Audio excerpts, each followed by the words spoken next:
স্বাধীন ফিলিস্তিন রাষ্ট্র প্রতিষ্ঠিত না হওয়া পর্যন্ত ইসরায়েলের সঙ্গে সম্পর্ক গড়বে না বলে সাফ জানিয়ে দিয়েছে সৌদি আরব। সৌদি আরব ফিলিস্তিন রাষ্ট্রের দাবি জানাচ্ছে না বলে মার্কিন প্রেসিডেন্ট ডোনাল্ড ট্রাম্পের মন্তব্যের পর ৫ ফেব্রুয়ারি এক বিবৃতিতে এই কথা বলেছে রিয়াদ। রয়টার্সের প্রতিবেদনে এসব তথ্য দেওয়া হয়।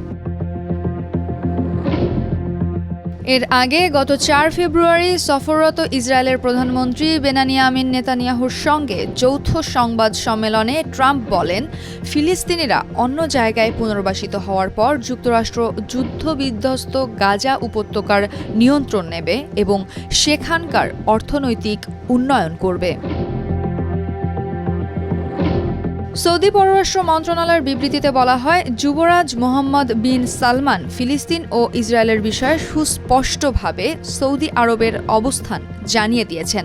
এ নিয়ে কোনো পরিস্থিতিতেই ব্যাখ্যার কোনো দরকার নেই। সৌদি পররাষ্ট্র মন্ত্রণালয় জানিয়েছে, ফিলিস্তিনদের তাদের ভূখণ্ড থেকে বাস্তুচ্যুত করার কোনো চেষ্টা মেনে নেওয়া হবে না।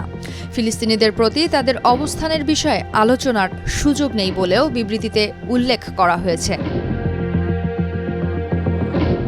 ট্রাম্পের সঙ্গে সংবাদ সম্মেলনে নেতানিয়াহু বলেন, সৌদি আরবের সঙ্গে মিলে ইসরায়েল সর্বোচ্চটা দিয়ে চেষ্টা করবে এবং সফল হবে।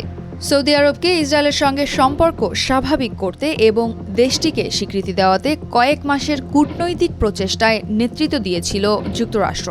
২০২৩ সালের অক্টোবরে গাজা যুদ্ধ শুরু হওয়ার আগ পর্যন্ত এই তৎপরতা চলে। তবে গাজায় ইসরায়েলের হামলার পর আরব দেশগুলোর ক্ষোভের মুখে বিষয়টি স্থগিত করে সৌদি আরব।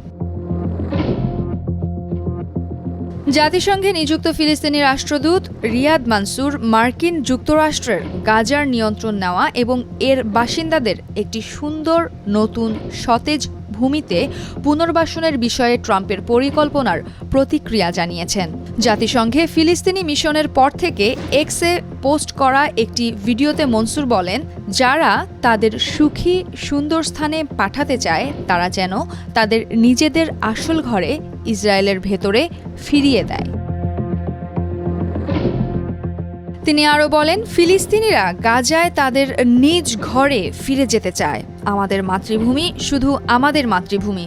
তারা গাজাকে পুনর্নির্মাণ করতে চায়, স্কুল, হাসপাতাল, অবকাঠামো গড়ে তুলতে চায়, কারণ এটাই তাদের আবাসস্থল এবং তারা এখানেই থাকতে ভালোবাসে।